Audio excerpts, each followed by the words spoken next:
Much of the research indicates that cost, relevance, as well as literacies are barriers to adoption, and that those barriers affect different sub-segments of our population more so than they affect other segments.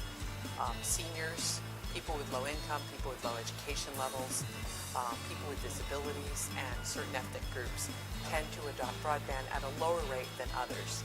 And because, again, broadband is a gateway to so many advantages and opportunities in the world, those lower than average adoption rates by segment, I think are troubling, and that's one of the reasons why I believe that it's socially responsible to encourage adoption. I think it really is, it goes to everything. For example, in education, more than 70% of the kids today in high school use the internet as their primary source for research. They're not doing it because someone told them to do it. They're doing it because it's the most efficient way to get the kind of information they need for homework. But what that also means is that for the kids in families who don't have internet in the home, those kids who probably already are at very significant disadvantages have an even greater disadvantage. It's another way in which their hands are being tied behind their back. So if we really want education to serve that American goal of letting everyone live up to their own potential, we need to make sure that all kids are on it for educational purposes.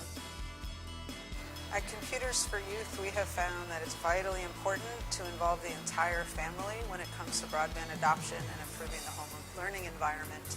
Parents play a critical role. They're really the gatekeepers in the home. So if you don't include parents and they're afraid of what you're doing, then they're going to still be able to stop access from their kids. So we feel like it's really important, not just from that perspective, but parents are also really great learning partners for their kids. And if they're engaged in learning too, then there's nothing like it.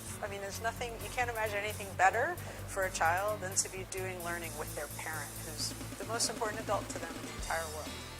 At CFY, we believe it's a given that the internet is now a part of our lives. It's here to stay. Young people are embracing it. I think it's up to us older folks to catch up, and I think it's also critical for our competitiveness globally. Commerce depends on it. Education is more and more depending upon it. I think we can't fall behind and stay competitive.